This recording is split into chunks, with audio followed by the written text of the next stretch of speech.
bituin, tanang nilalang sa papawirin. Panginoon ay purihin, ngalan niya ay dakilain. Panginoon ay purihin, ngalan niya ay dakilain. Ngalan niya ay dakilain.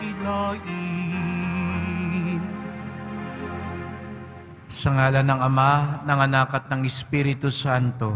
Amen. Sumainyo ang Panginoon. At sumairin. Mga kapatid, aminin natin ang ating mga kasalanan upang tayo'y maging marapat gumanap sa banal na pagdiriwang. Inaamin ko sa makapangyarihang Diyos At sa inyo mga kapatid, nalubha akong nagkasala sa isip, sa salita at sa gawa, at sa aking pagkukulang. Kaya isinasamo ko sa mahal na Birheng Maria, sa lahat ng mga anghel at mga banal, at sa inyo mga kapatid, na ako'y ipanalangin sa Panginoong ating Diyos. Kawan tayo na makapangyarihan Diyos, patawarin tayo sa ating mga kasalanan, at patnubayan tayo sa buhay na walang hanggan. Amen. Panginoon, kaawaan mo kami. Panginoon, kaawaan mo kami. Kristo, kaawaan mo kami. Kristo, kaawaan mo kami. Panginoon, kaawaan mo kami. Panginoon, kaawaan mo kami. Manalangin tayo.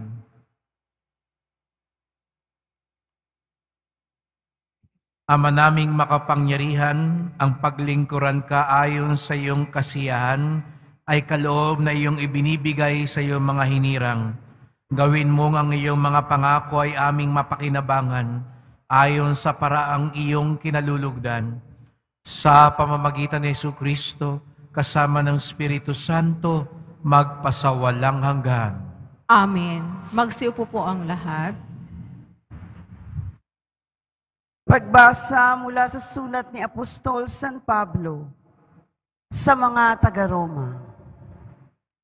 Mga kapatid, huwag kayong magkaroon ng sagutin kanino man, liban sa sagutin tayo'y mag-ibigan.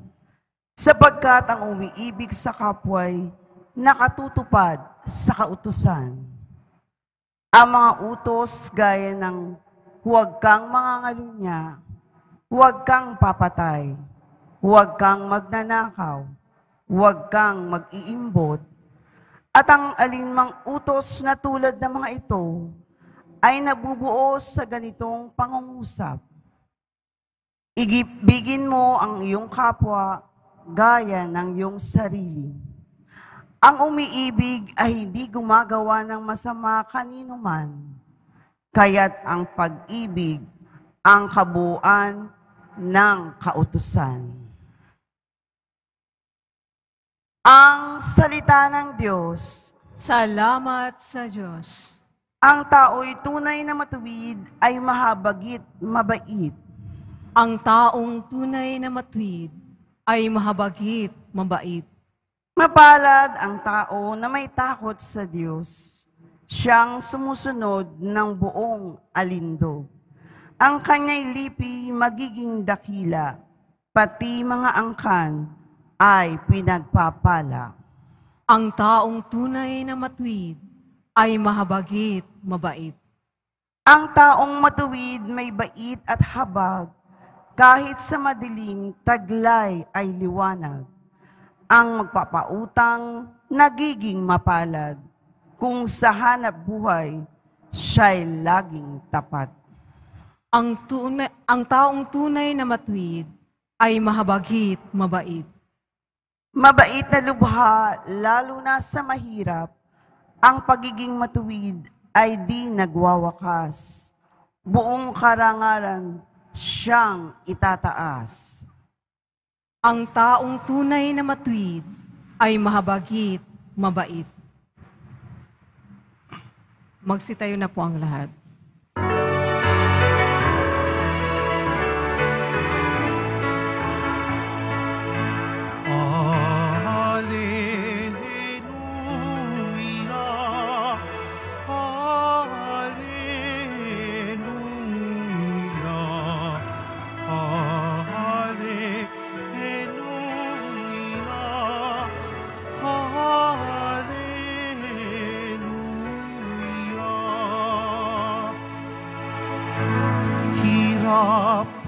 kaisa ni Kristo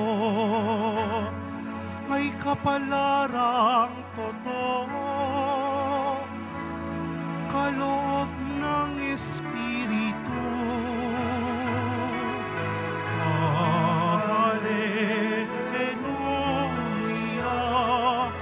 Hallelujah,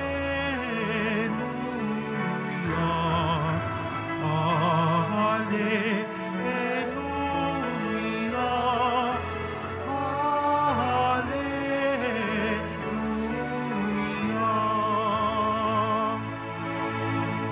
Sumainyo ang Panginoon.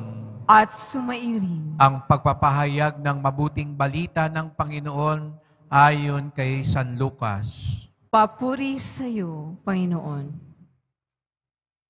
Noong panahong iyon, sumama kay Jesus ang napakaraming tao. Humarap siya sa kanila at kanyang sinabi, "Hindi maaring maging alagad ko ang sinumang umiibig sa kanyang ama at ina, asawa at mga anak, mga kapatid, at maging sa sarili niyang buhay ng higit sa akin. Ang sinumang hindi magpasan ng sariling krus at sumunod sa akin ay hindi maaring maging alagad ko. Kung ang isa sa inyo'y nagbabalak magtayo ng tore, hindi ba uupo muna siya at tatayahin ang magugugol para malaman kung may sapat siyang salaping may pagpapatapos niyon? Baka mailagay ang mga pundasyon, ngunit hindi naman maipatapos. Siya'y kukutsain ng lahat ng makakakita nito. Sasabihin nila, nagsimulang magtayo ang taong ito, pero hindi naipatapos. O sinong hari na makikipagdigma sa kapwa-hari na hindi muna uupo at pag-aaralang mabuti kung ang 10,000 niyang kawal ay maisasagupa sa kalaban na may 20,000 tauhan. At kung hindi niya kaya, malayo pa ang kalaban, ay magsusugo na siya ng mga kinatawan upang makipagkasundo. Gayon din naman, hindi maaaring maging alagad ko ang sinuman kung hindi niya tatalikdan ang lahat sa kanyang buhay.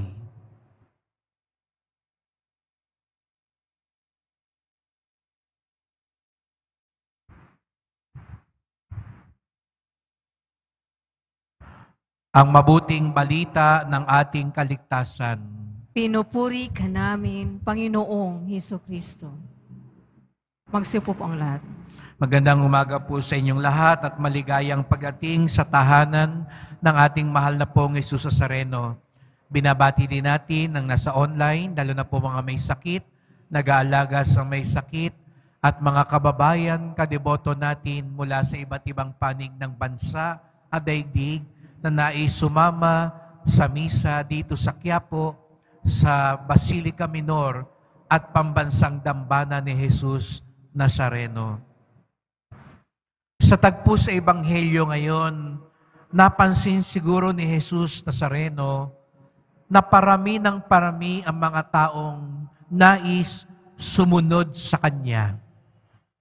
Nag-uumpisa na siyang sumikat dahil sa Kanyang mga himala, gaya ng pagpapagaling sa mga may sakit, pagpapakain sa mga nagugutom, pagpapalayas sa mga inaalihan ng masamang espiritu, at marami pang ibang kababalaghan.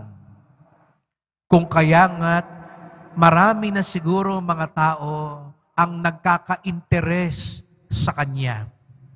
Marami ang nabibighani sa Kanya. Marami ang nagkakagustong maranasan din ang Kanyang mga himala. Kaya marami ang sumusunod sa Kanya. Ngunit, napansin ninyo, hindi agad natuwa o nabighani din si Jesus na dumadami na ang sumusunod sa Kanya. Madami na ang gustong lumapit sa Kanya. Diretsuhan magsalita si Jesus.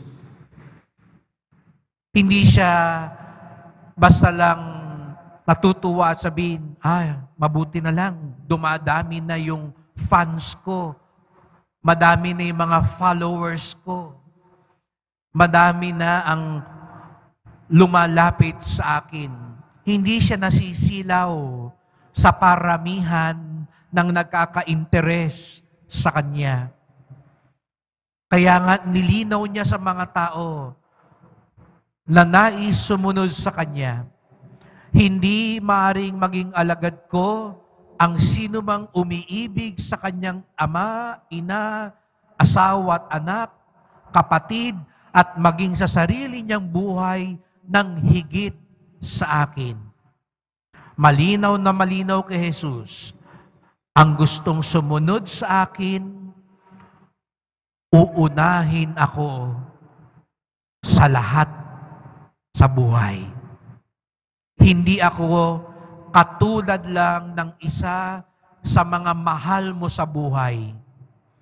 Ako ang pinakamamahal mo. Ako ang unang-una sa iyo. Kung gusto mong sumunod sa akin, ako ang una. Wala nang hihigit pa sa akin. Ito ay napakagandang tanong na pagninilay sa atin. Gusto ba natin talagang unahin si Jesus? Opo, hindi maitatanggi. Hangad natin ang kanyang pagpapala. Humihiling tayo ng mga himala. Gusto natin ang kasagutan sa ating mga dasal. Ngunit, ang kapalit ba nito ay ang wagas na pagmamahal natin sa Kanya? Hindi ba siya takbuhan lang sa panahon ng pangangailangan? O umulan man o umaraw, sa kaginawahan man o kahirapan, sa kasalatan man o kaginawahan, siya pa rin ang pinakamamahal natin. Kapag tinawag ba tayo ng Panginoon sa Kanyang mga utos, maisasantabi ba natin lahat-lahat, maging ang ating pamilya? Kung sabihin ni Jesus Nazareno, doon tayo sa totoo, sa tama. Kung alam ba natin, ang pamilya natin, ang anak mo ngayon, halimbawa, nasa mali, kakampihan mo pa rin ba ang anak mo, ang kaanak mo? Isasakripisyo ba natin ang tama at mabuti? Kasi ayaw natin masira ang pamilya o ang samahan, ang pagkakaibigan. Una ba talaga si Jesus? Ikalawa, sabi ni Jesus, ang sino mang hindi magpasa ng sariling krus at sumunod sa akin, hindi maaaring maging alagad ko. Ang mahal na pong Jesus Nazareno, ang agad niyang pinapakita sa atin, pasan niya ang kanyang krus. Handa ba tayong pasanin din ang ating krus? O manglalamya na tayo kapag may krus na tayo sa buhay? Pag ikaw na ang may sakit, ikaw na ang may problema, hindi agad na ibibigay ang hinihiling mo, mananatili pa rin ba tayo sa Kanya? O sa isip natin, sayang lang pala ang pagsisimba ko, sayang lang pala ang pagdedebosyon ko, Ang pagsunod kay Jesus Nazareno ay pagsunod din sa sakripisyo. Meron tayong kailangang bitawan, iwanan, baguhin sa pagsunod natin sa Kanya. Maging si Jesus Nazareno, napakalaking pagbabago ang nangyari sa Kanya para sumunod sa Ama. Biruin nyo, Diyos siya, nagpakatao siya.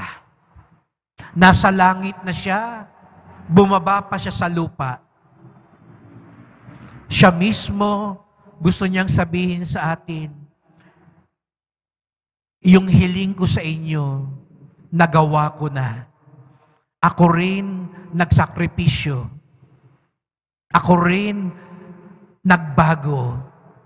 Ako rin nag-iwan ng lahat-lahat alang-alang sa pagsunod sa Ama, alang-alang sa pag-ibig sa atin.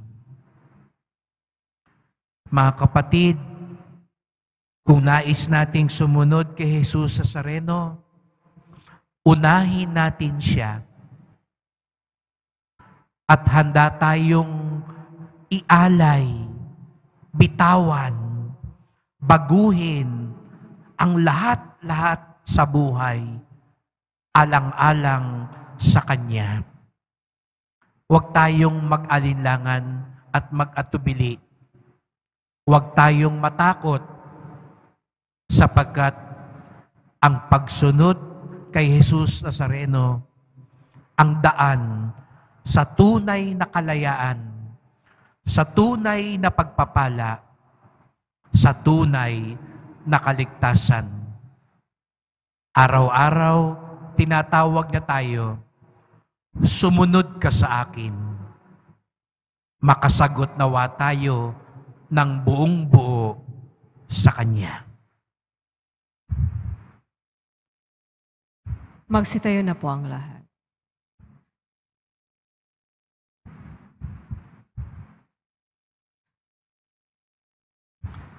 Mga kapatid, lumapit tayo sa Diyos Ama upang makasunod tayo kay Kristo ng hindi pa bago-bago at makatugon sa mga hamon ng pagiging alagad. Ang ating tugon, sa ngalan ni Jesus, pakinggan mo ang aming panalangin. Sa ngalan ni Jesus, pakinggan mo ang aming panalangin. Ang Santo Papa, mga obispo at mga pare, naway patuloy na magpakita ng tunay na pagiging alagad. Manalangin tayo. Sa ngalan ni Jesus, pakinggan mo ang aming panalangin. Atin nawang iwaksi ang pananalig sa mga material na kayamanan at matagpuan ang tunay na katatagan sa Diyos. Manalangin tayo. Sa ngalan ni Jesus, pakinggan mo ang aming panalangin. Tayo naway hindi tumalikod sa mga pagsubok at sa halip, harapin natin ang mga krus na dumarating sa ating buhay. Manalangin tayo. Sa ngalan ni Jesus, pakinggan mo ang aming panalangin. Ang mga may pinapasang krus sa katawan, isip o sa espiritual na paghihirap, naway matutong lumakad sa mga yapak ni Jesus. Manalangin tayo. Sa ngalan ni Jesus, pakinggan mo ang aming panalangin. Ang ating mga yumaong kamag-anak at kapatid na nagpasan ng krus ni Kristo sa mundong ito, naway maging maligaya na sa walang hanggang kasiyahan sa langit. Manalangin tayo. Sa ngalan ni Jesus, pakinggan mo ang aming panalangin. Tahimik nating idulog sa Diyos ang iba pa nating kahilingan.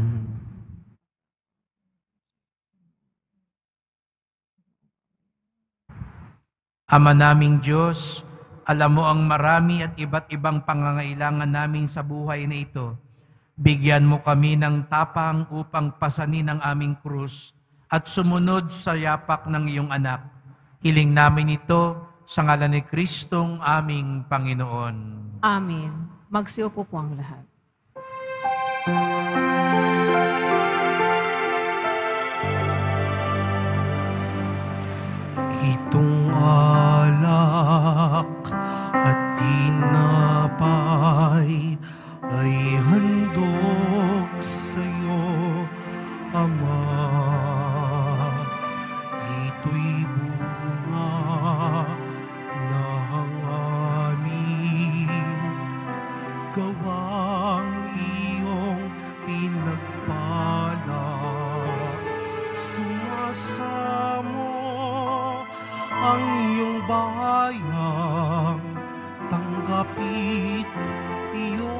basbasan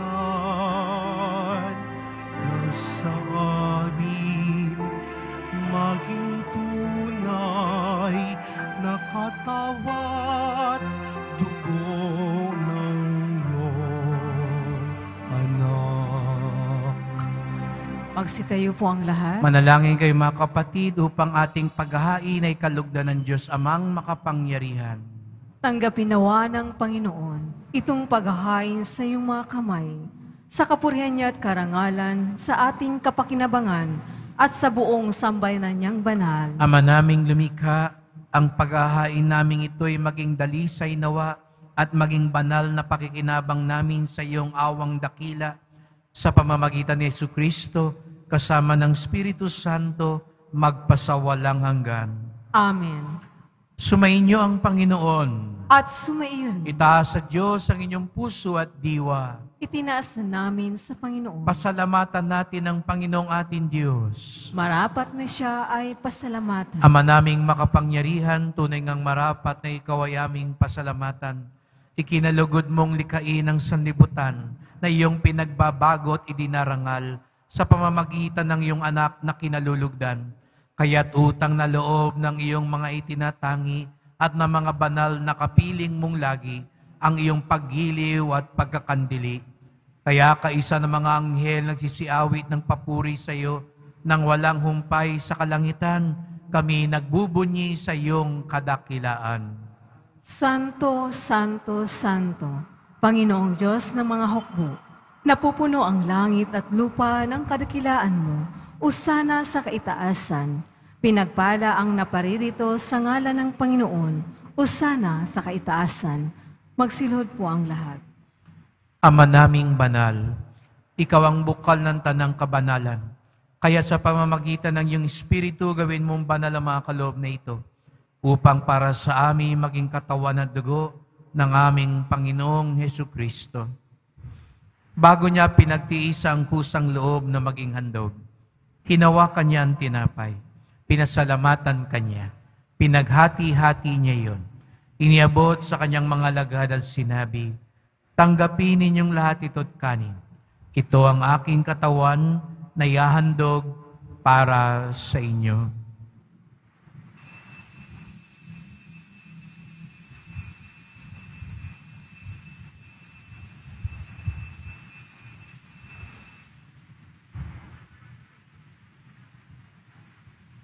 Gayun din naman nang matapos ang hapunan, hinawakan niya ang kalis. Muli kanyang pinasalamatan. Iniabot niya ang kalis sa kanyang mga lagad at sinabi, tanggapin ninyong lahat ito't inumin. Ito ang kalis ng aking dugo, ng bago't walang hanggang tipan. Ang aking dugo na ibubuhos para sa inyo at para sa lahat, sa kapagpapatawad ng mga kasalanan. Gawin niyo ito sa pag-alaala sa akin.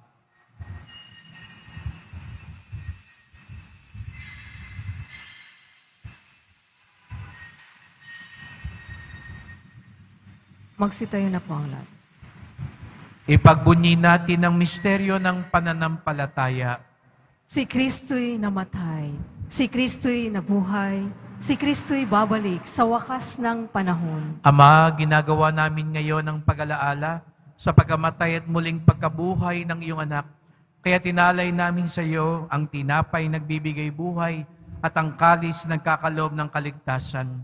Kami nagpapasalamat dahil kami yung minarapat na tumayo sa harap mo para maglingkod sa iyo. Isinasamo namin kaming magsalo-salo sa katawan at dugo ni Kristo'y mabuklod sa pagkakaisa sa pamamagitan ng Espiritu Santo. Ama, lingapin mo ang iyong simbahang laganap sa buong daigdig. Puspusin mo kami sa pag-ibig kaisa ni Francisco naming Papa, ni Jose naming Obispo at ng Tanang Kaparian. Alalahanin mo rin ang mga kapatid naming nahimlay na may pag-asang sila'y muling mabubuhay. Gayon din ang lahat ng mga pumanaw. Kawan mo sila't patuloyin sa iyong kaliwanagan. Kawan at pagindapating kaming lahat na makasalo sa iyong buhay na walang wakas. Kaisa ng mahal na Birheng Maria, Ina ng Diyos, ng kabiyak niyang pusong si San Jose, ni San Juan Bautista at lahat ng mga banal na namuhay dito sa daigdig ng kalugod-lugod sa iyo. May pagdiwang nawa namin ng pagpupuri sa ikararangal mo sa pamamagitan ng iyong anak, naming Panginoong Hesukristo. Sa pamamagitan ni Kristo, kasama niya at sa Kanya, ang lahat ng parangal at papuri ay sa iyo, Diyos Amang makapangyarihan, kasama ng Espiritu Santo, magpasawalang hanggan. Amen. Sama-sama tayong tumawag sa ating Ama sa Langit. Ama namin, sumasalangit ka. Sambahin ang ngalan mo, mapasa amin ang kaharian mo. Sundin ang loob mo dito sa lupa para nang sa langit. Bigyan mo kami ngayon ng aming kakanin sa araw-araw at patawarin mo kami sa aming mga sala para nang pagpapatawad namin sa nagkakasala sa amin. At huwag mo kaming ipahintulot sa tukso at iadya mo kami sa lahat ng masama. Hinihiling namin kami adya sa lahat ng masama, pagkalooban ng kapayapaan araw-araw, iligtas sa kasalanan, ilayo sa lahat ng kapahamakan, samantalang aming pinananabikan ang dakilang araw ng pagpapahayag ng tagapagligtas naming si Hesukristo.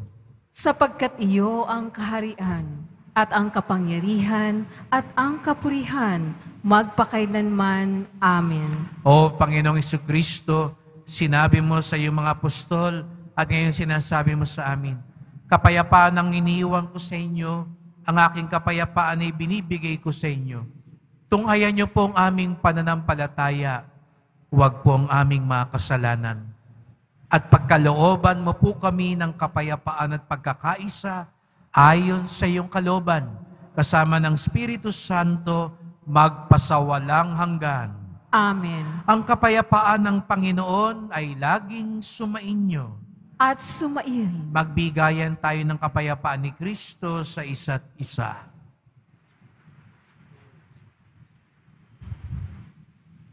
Kordero ng Diyos na nag-aalis ng mga kasalanan ng sanlibutan, maawa ka sa amin.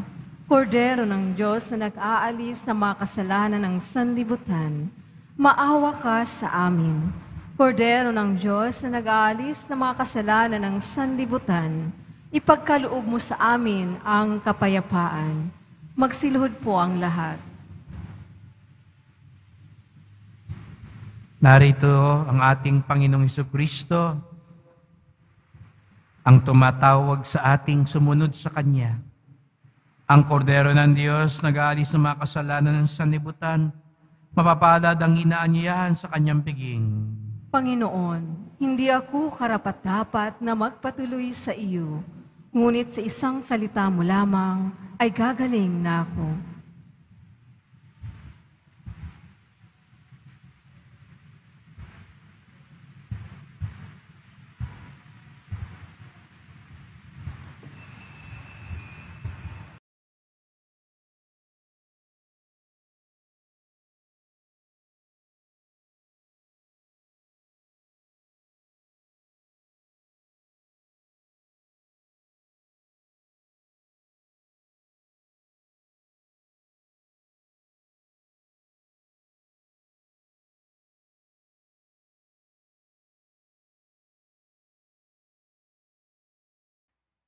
Magsitayo na po ang lahat.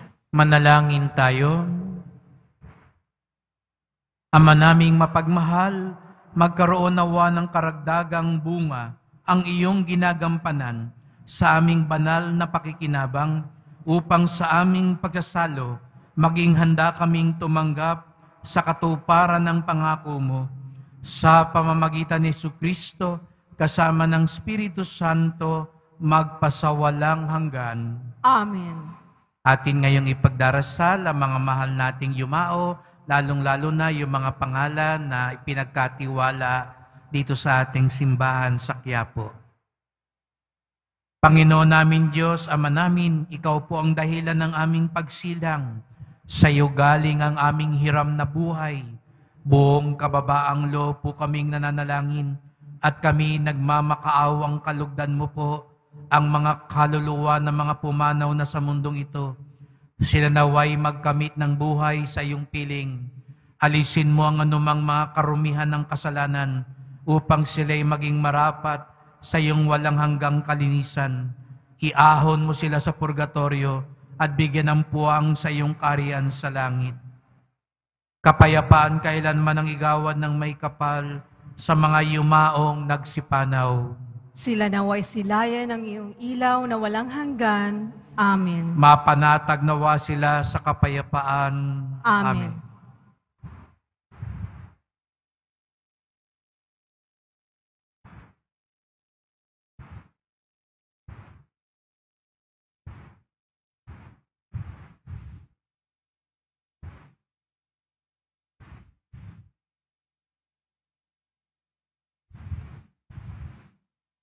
Salamat po sa pagpunta niyo dito sa Quiapo. Ingat po kayo sa pag-uwi. Salamat po sa mga naglingkod sa misa at sa inyong tulong sa simbahan. Mga pamisa, love offerings, online donations, sa mga tumutulong po sa pagpapagawa, pag-ayos at paglinis ng simbahan. Nananawagan po kami. Marami pa po tayong kailangang ayusin at gawin. Sana po marami pa rin ang tumulong. At salamat din po sa mga nagdadala ng bigas, dilata, at iba pang pang-ayuda. Ang ating debosyon sa Poong Nazareno ay nagtuturo sa atin magmalasakit at tumulong sa ating kapwa. Ang tunay na alagad ni Jesus Nazareno ay inuuna siya higit sa lahat. Handang magparaya at bitawan ang lahat, alang-alang sa Kanya. Sumainyo ang Panginoon. At sumairin. Mahal na pong Jesus Nazareno, inihayag mo sa pamamagitan ng krus ang walang maliw na pag-ibig ng Diyos sa sangkatauhan. Pakinggan mo ang kahilingan ng iyong angka na nagsusumamo sa iyo. Makamtanawa nilang iyong katugunan at tanggapin ang kasagutan ng may utang na loob na tinatanaw. Basbasan din po ninyo ang dala nilang mga imahen at dasalan. Sa pamamagitan ng bendisyon na ito, naway maalala nila ang mga pangako sa binyag na ikaw ang kanilang ibigin at paglilingkuran bilang Panginoon magpasawalang hanggan. Amen. At pagpalain kayong lahat ng makapangyarihang Diyos, Ama at Anak at Espiritu Santo. Amen. Humayo kayong taglay ang pag-ibig ng Poong Jesus Nazareno. Salamat sa Diyos.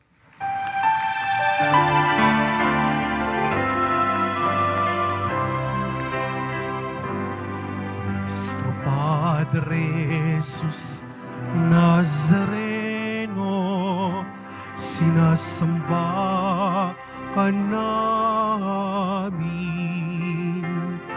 pinipintuho ka namin, aral mo ang aming buhay at kaligtasan. Nuestro Padre Jesus Nazareno, iligtas mo kami sa kasalanan. Ang krus mo kinamatayan ay sagisag ng aming kaligtasan. Nuestro Padre Jesus Nazareno, dinarangal ka namin. Nuestro Padre Jesus Nazareno, ninulwalhati ka namin. Nuestro Padre Jesus Nazareno, dinarangal ka namin. Nuestro Padre Jesus Nazareno, ninulwalhati ka namin.